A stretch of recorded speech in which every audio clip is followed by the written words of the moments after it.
Bismillahirrahmanirrahim. Assalamualaikum warahmatullahi wabarakatuh.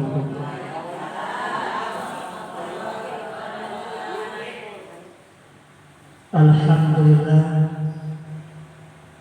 wassalatu wassalamu ala asyrafil anbiya'i wal mursalin wa ala alihi wa sahbihi ajma'in, amma ba'du. Puji syukur kita panjatkan kehadirat Allah Subhanahu wa ta'ala, karena pada hari yang penuh dengan basahnya air hujan, kita masih berikan kekuatan iman Islam dan diberikan nikmat sehat sehingga kita bisa hadir di majelis ta'lim kita. Semoga kehadiran kita menjadi wasilah, menjadi perantara Allah berikan kita kekuatan iman Islam, Allah berikan kita kesehatan, Allah berikan kita keberkahan untuk menggapai ridha Allah Subhanahu wa ta'ala. Salawat dan salam kita haturkan kepada penghulu umat, memberi syafaat baginda dan sahabat Muhammad sallallahu alaihi wasallam, yang sama-sama kita hormati Ketua Musyawarah At-Ta'awun, pengurus Majelis Ta'lim Yaumul Ithnain Musyawarah At-Ta'awun, para guru kita, ibu-ibu kaum muslimat yang dimuliakan oleh Allah Subhanahu wa ta'ala. Sebelum kita lanjutkan ta'lim ini, marilah sama-sama kita baca Al-Fatihah. Kita berharap dengan wasilah surah Al-Fatihah Allah berikan kita kesehatan, Allah panjangkan umur kita, Allah kuatkan iman dan Islam kita, Allah berikan kita kesabaran atas segala ujian dan musibah pada saat ini.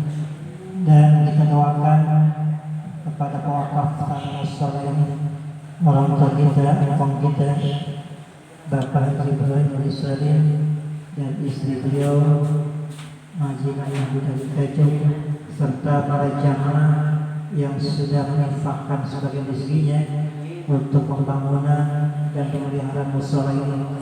Mudah-mudahan semuanya menjadi amal jariah di sisi Allah Subhanahu wa ta'ala. Al-Fatihah. Mawdu'atul ala hadhihi niyyah wa ala kulli muslimin wa ila hadratin Nabi Mustafa Muhammad sallallahu alaihi wasallam. Al-Fatihah. A'udzu billahi minasy syaithanir rajim. Bismillahirrahmanirrahim. Alhamdulillahi rabbil alamin. Ar-Rahmanir Rahim. Maliki yaumiddin. Iyyaka na'budu wa iyyaka nasta'in. Ihdinas siratal mustaqim. Siratal ladzina an'amta 'alaihim ghairil maghdubi 'alaihim waladdallin.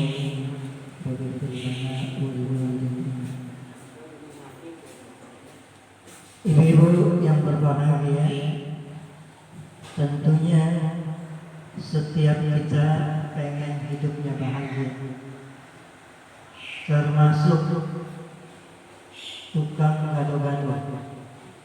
Pernah beli gado-gado? Itu empok-empok tukang gado-gado, dia begitu gembira mengulak bumbu gado-gado. Kenapa begitu?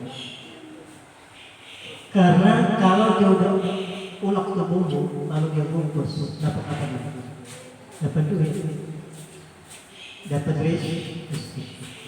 Sehingga dia dengan begitu gembiranya mengaduk, mengulek bumbu gado-gado, dia berharap setelah selesai dibungkus dibayar, dapat duit. Nah, duit ini salah satu perantara kita mendapat bahagia. Bohong kalau kita mengatakan duit tidak membuat bahagia. Nah, setiap kita pengen hidupnya bahagia. Begitu juga kita yang hadir pada pagi menjelang siang ini, siapapun kita pengen hidup bahagia. Kita punya anak cucu. Sebagai orang tua, sebagai kakek, sebagai nenek, kita pengen lihat anak cucu kita bahagia. Salah satu yang membuat anak cucu kita atau diri kita bahagia adalah pendidikan. Betul kan? Jadi salah satu untuk menggapai kebahagiaan, salah satunya kita harus menjalani pendidikan dari TK, dari kemudian SD, SMP, SMA, perguruan tinggi dan seterusnya. Walaupun ada orang yang bisa menghasilkan uang tanpa sekolah, tetapi secara umum manusia, supaya dia bahagia, supaya dia tidak bodoh, maka dia harus mengikuti pendidikan. Ibu-ibu kan dulu sekolah kan? Walaupun sekolah SR, sekolah rakyat, itu orang tua kita zaman dulu ilmu SR udah ilmu SMP. Makanya jangan heran kalau tahun 80-an, 70-an banyak lulusan SR jadi guru. Karena mereka masih murni otak. Enggak ada yang namanya televisi. Bukan gak mau nonton, gak punya duit, boro-boro televisi, ya. Makan aja suruh. Nah sekarang anak cucu kita semua media sudah ada. Ada televisi, ada HP dan lain sebagainya. Nah ini merupakan keberuntungan bagi anak cucu kita. Nah kemudian ibu sekalian, untuk mencapai kebahagiaan salah satunya adalah kita mengikuti pendidikan. Kita harus punya ilmu. Kita sering berdoa, Rabbana atina fid dunya hasanah wa fil akhirati hasanah wa qina adzabannar. Rabbana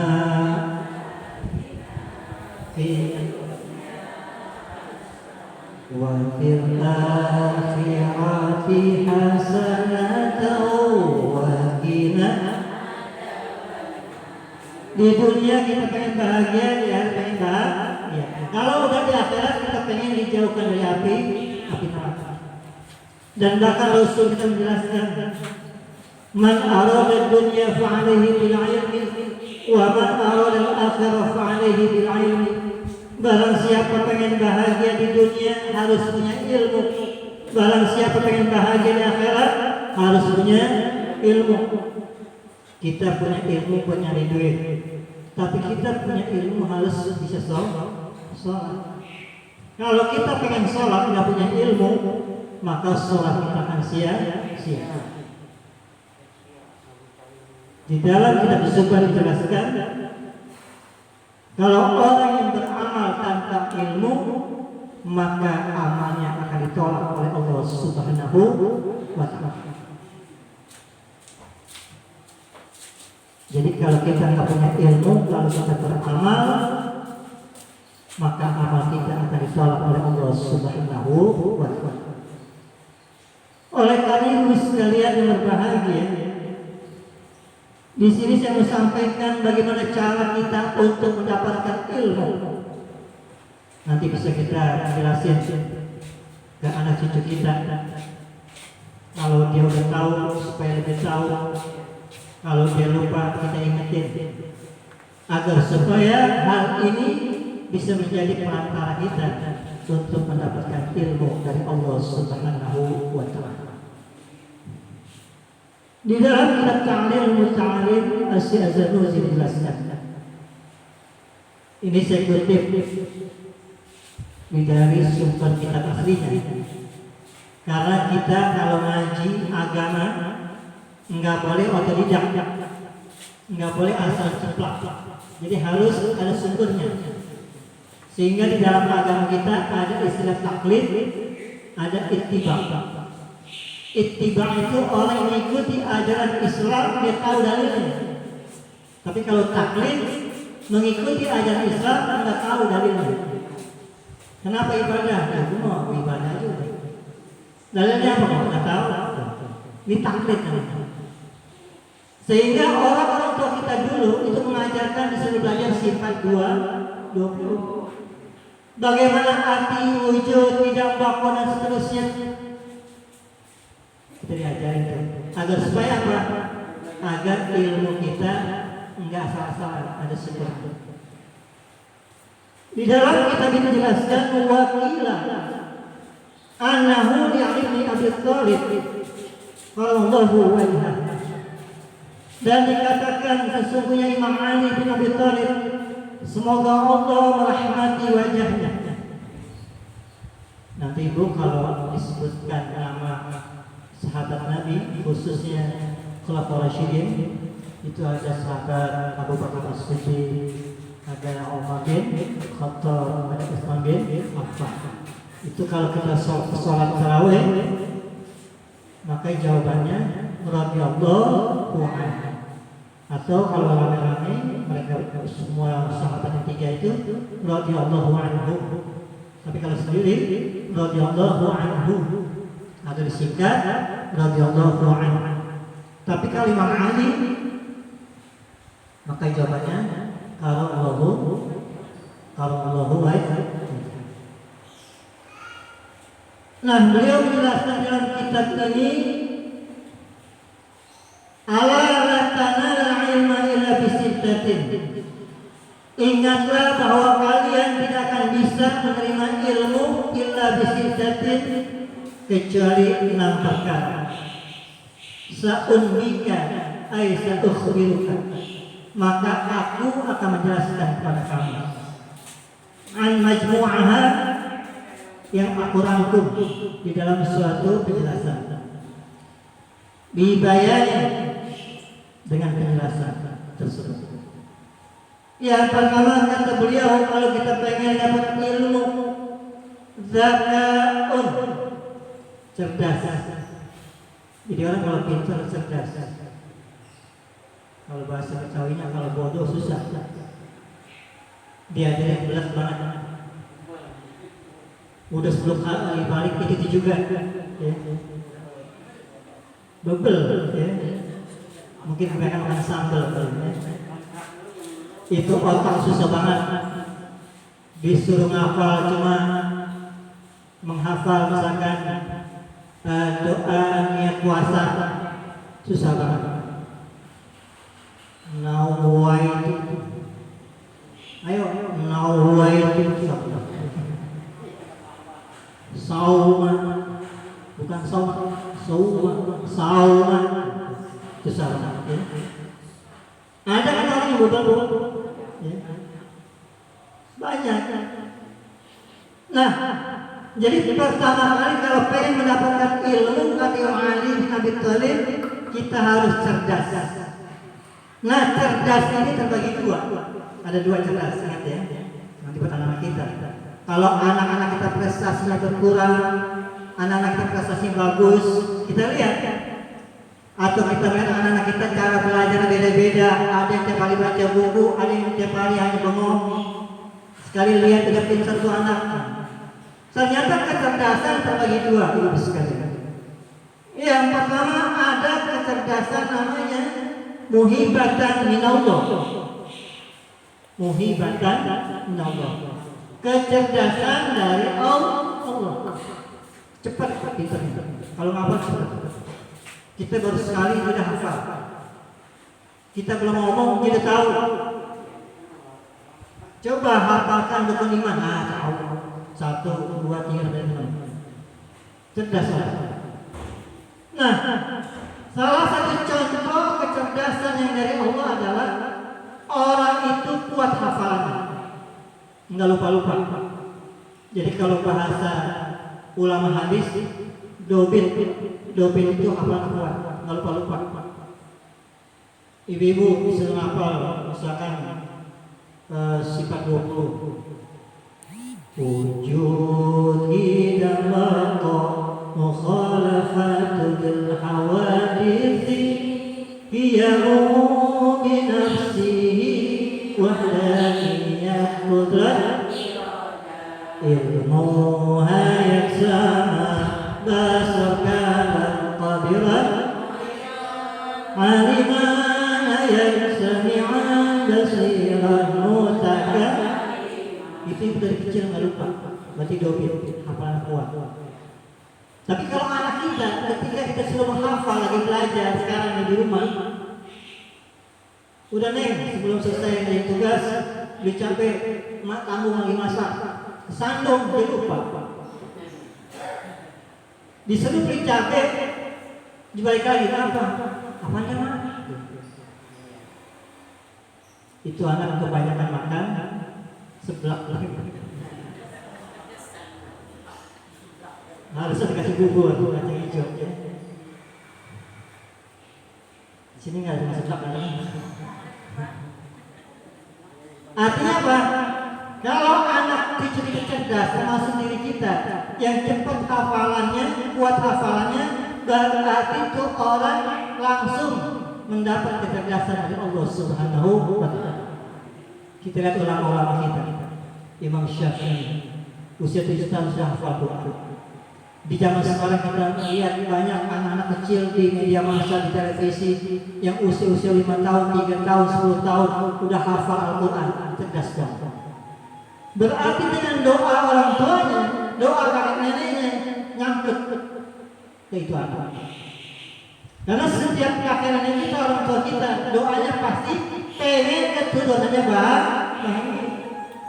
Kalau anda itu akan nyangkut ke anaknya, entah ke cucunya, entah ke cicitnya, itu pasti nyangkut. Jadi jangan heran kalau dulu keturunannya seorang perampok, ternyata ditulang. Itu bukan bisalabim, tapi kehidupan itu bukan matematika. Jadi kehidupan bukan matematika, kehidupan adalah rahasia Allah.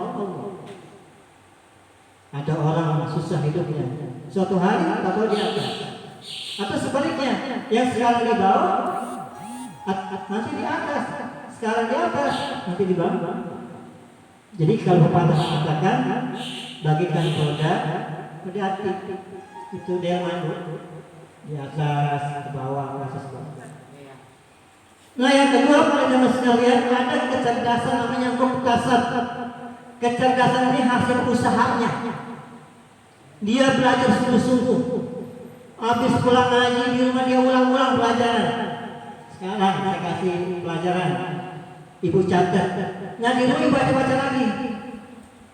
Lagi masa ibu baca. Tadi apa? Ustaz, oh pertama cerdas. Cerdas terbagi dua. Ada cerdas muhibatun min Allah, ada cerdas muktasab. Nah, orang-orang yang berusaha dengan usahanya supaya cerdas, berarti dia bagian kecerdasan zataun muktasabun. Jadi kecerdasan hasil usaha sendiri. Kita belajar, ya. Anak-anak kita mau ujian, dia belajar. Itu berarti muktasab. Tapi ada juga anak yang hanya melihat buku. Oh judulnya misalkan tentang kecerdasan. Dia sebentar, udah masuk. Ada yang gitu. Makanya di dalam ilmu pendidikan ada 9 cara belajar anak. Jadi itu cara belajar anak, jangan heran nih. Kalau kita dengan cucu kita belajarnya ada yang santai, ada yang serius. Karena ada 9 cara belajar anak. Ada anak yang cara pintarnya dengan mendengarkan. Dia dengar itu YouTube ngomong. Contohnya apa? Ada anak yang belajar matematika dari subuh sampai subuh. Ada yang begitu. Ada yang belajarnya demennya mojok sendiri, nggak mau ada yang berisik. Ada yang belajar sambil nonton TV. Jadi itu semua cara belajar anak. Jadi nggak sama. Jangan kita banding-bandingin. Kamu nggak kayak kakak, no, belajar aja benar. Dia mojok sendiri. Ya beda. Nah ibu, walaupun ibu kita sebagai ibu rumah tangga, kita harus tahu tentang bagaimana cara anak kita belajar. Itu yang pertama. Yang kedua, kata Imam Ali, kalau kita pengen mendapatkan ilmu wahirsun, sungguh-sungguh. Di dalam pepatah Arab mengatakan manjada wajada, siapa yang bersungguh-sungguh pasti akan dapat. Ini kayak ibu nih. Sekarang malu. Dari saya titip sampai saya punya anak. Itu ibu selalu hadir majlis. Jadi kesungguhan itu salah satu kita akan dapat ilmu. Sehingga Asy Azhari mengatakan, kalau andai kata kamu sudah dapat suatu ilmu 1000 kali kamu dengar, anggap aja pertama kali dengar. Makanya seorang habaib menjelaskan, kalau kita ngaji hati kita harus riang gembira. Ibu mau disumpah, ya? Saya ngajar ngaji, ibu pikiran kemana-mana. Ya Allah, jangan berputar aku. Nggak masuk, itu lepas kau udah. Lepas dulu maksudnya. Bukan lepas tanggung jawab. Dilepas dulu. Jadi kalau kita belajar, kita ngaji, pikiran kita harus girang. Kalau pikiran hati kita girang, ilmu masuk. Jangan yang punya kita kompor di rumah. Ya? Bukan berarti kita lupa rumah tangga, bukan. Artinya ketika ngaji itu kita fokus, juga hati kita riang dan bersungguh-sungguh. Jadi ibarat kita berangkat dari rumah, ada sesuatu yang kita akan dapatkan. Walaupun hanya satu alif, satu huruf, kita merasa bahagia. Jangan kita ngaji cemburu. Itu ilmu nggak masuk, susah. Coba bertanya ke guru-guru. Datang ngaji siang dari salaman mau. Ngapa sih lu? Pakai masker sih sama ngomongnya. Ya. Kalau corona apa masalahnya? Tapi kalau saya kadang kalau teman saya kenal banget atau keluarga kita bismillah. Kita kalau malam tua nggak salaman, kecilnya jawab dengan perasaan. Ini takutnya mengecewakan hati orang. Walaupun kita selalu menjaga protokol. Nah yang ketiga ibu sekalian, kalau kita ingin dapat ilmu, Imam Ali mengajarkan wasdibarud, harus sabar. Ibu jangan buru-buru dapat. Ya Allah, gua ngaji setahun masih ikro 3 juga. Sabar. Saya pernah di pengalaman saya. Ada orang yang suka membantu majelis bid'ah untuk pembangunan. Saya bilang orang itu, saya nggak bisa balas jasa ibu. Ibu terlalu banyak membantu saya, khusus buat majelis saya. Dari majelis 1 lantai sampai 2 lantai.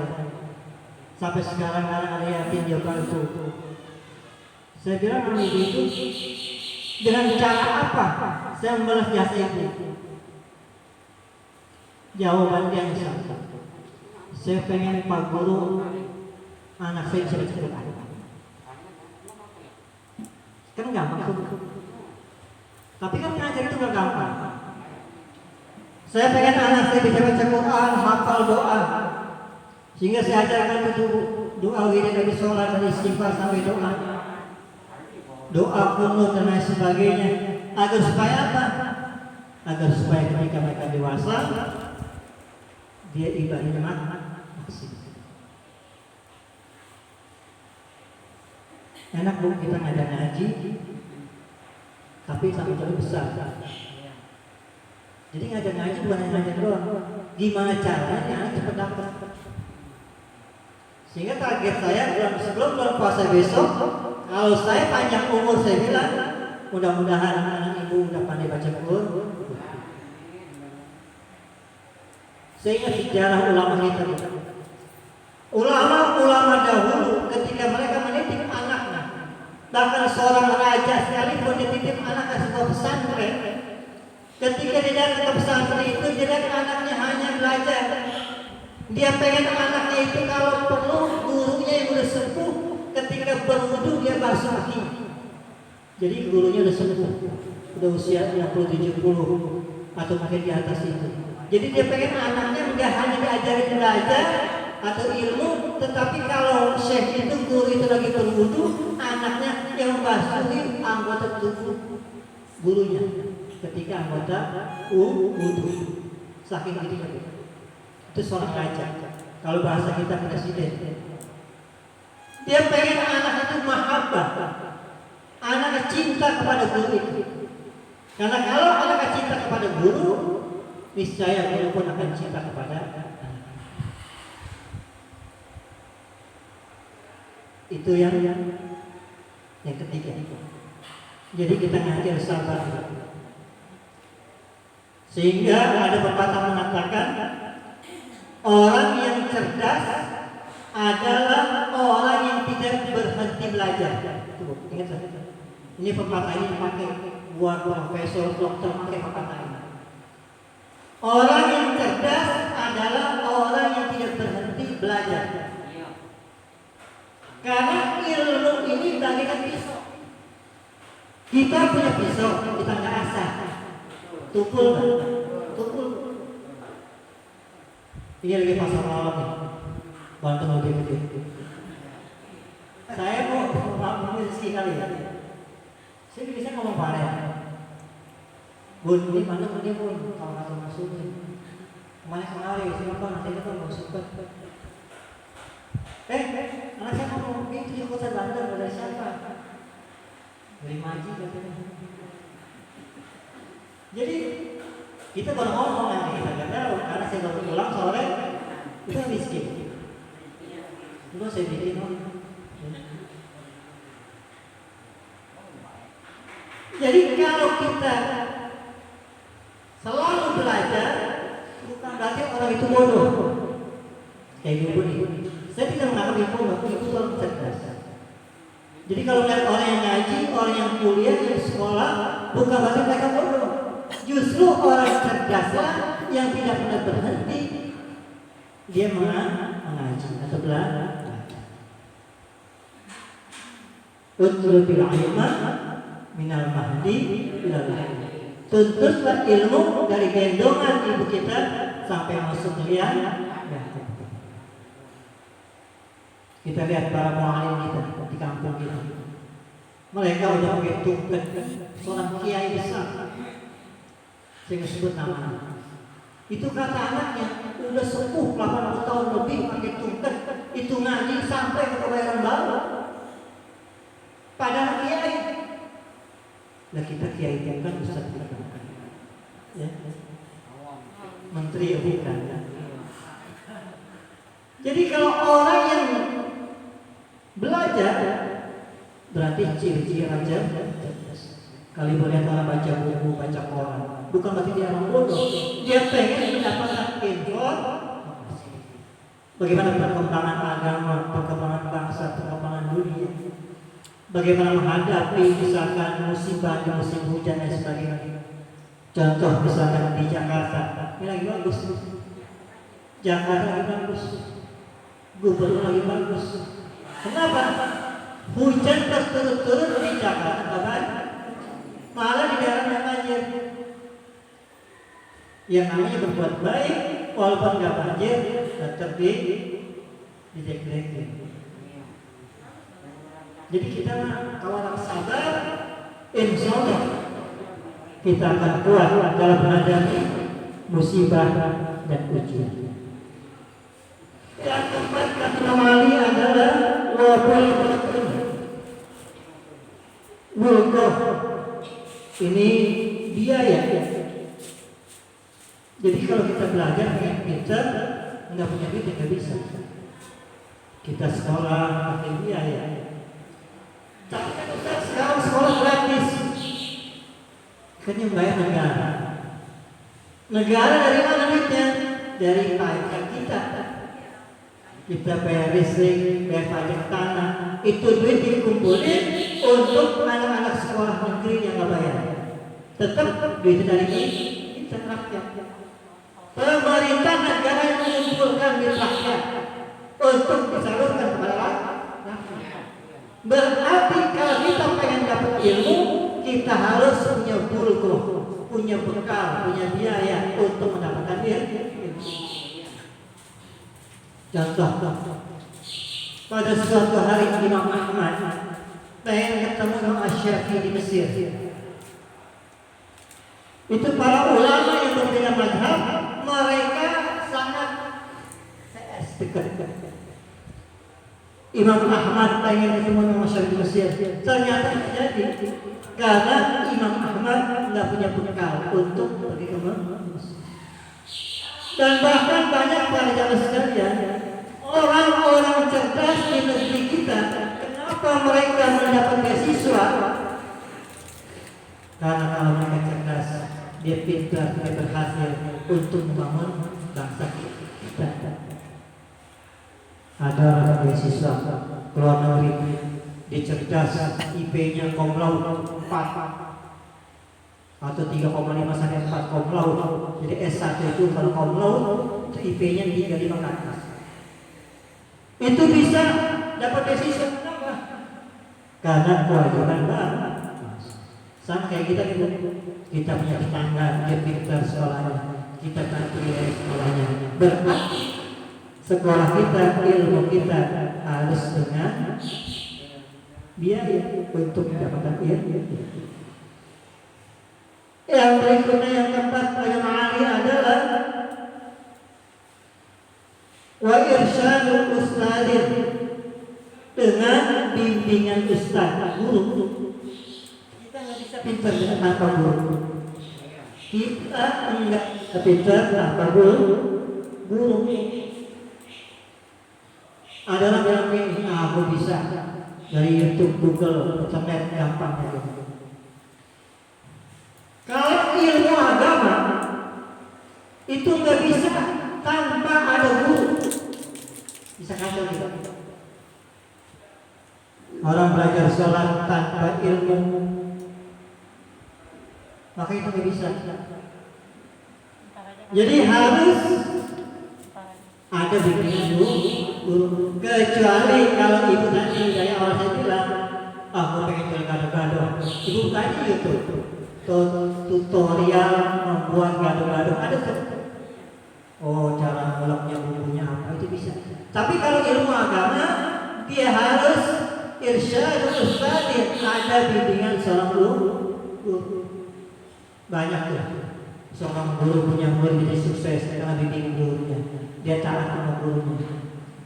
Ada seorang kiai lalu murid jadi ustaz balik. Kenapa? Karena mereka dibimbing oleh guru. Yang terakhir itu sekalian, kalau kita pengen dapat ilmu karena Ali adalah waktu zamannya, waktunya lama. Ibu jangan menghayal, aku mau ngaji gue seburu-buru, seminggu udah pintar. Jadi waktu mendapatkan ilmu butuh waktu lama. Belajar Al-Fatihah itu kalau kita tidak sabar, nggak butuh waktu lama, susah. Kenapa sih Bu mau ngaji? Al-Fatihah di YouTube ada, tiap hari kau dengerin. Itu beda. Jadi jangan menyamakan ilmu agama dengan ilmu yang lain. Kita datang kemari, ini kita mengamalkan bahwa ilmu itu harus ketemu langsung. Harus ada bimbingan guru. Mudah-mudahan ibu sekalian, apa yang telah kita pelajari pada masa yang lalu bisa kita ingat kembali, dan semua hafalan-hafalan kita, ilmu-ilmu kita bisa berkumpul kembali dalam otak dan pikiran kita sehingga dapat kita amalkan dalam kehidupan kita sehari-hari. Allahumma a'lam bishawab. Al-Fatihah. Alhamdulillahirabbil alamin arrahmanir rahim maliki yaumiddin iyyaka na'budu wa iyyaka nasta'in ihdinas siratal mustaqim siratal ladzina an'amta 'alaihim ghairil maghdubi 'alaihim waladdallin. Astaghfirullahaladzim. Bismillahirrahmanirrahim. Alhamdulillahirabbil alamin. Allahumma shalli ala Muhammad tibbil qulubi wa dawaiha wa afiat وشفائها ونور الأبصار وضيائها وعلى آله وصحبه وبارك وسلم. اللهم إنا نعوذ بك من عذاب جهنم ومن عذاب القبر ومن فتنة المحيا والممات ومن شر فتنة المسيح الدجال. ربنا هب لنا من أزواجنا وذرياتنا قرة أعين واجعلنا للمتقين إماما. رب اغفر لنا ولوالدينا وارحمهم كما ربونا صغارا ولجميع المسلمين والمسلمات والمؤمنين والمؤمنات الأحياء منهم والأموات برحمتك يا أرحم الراحمين. ربنا تقبل منا إنك أنت السميع العليم وتب علينا إنك التواب الرحيم. ربنا آتنا في الدنيا حسنة وفي الآخرة حسنة وقنا عذاب النار. وصلى الله على سيدنا محمد وعلى آله وصحبه أجمعين. سبحان ربك رب العزة عما يصفون والسلام على المرسلين والحمد لله رب العالمين. Demikian, mohon maaf. Wassalamualaikum warahmatullahi wabarakatuh.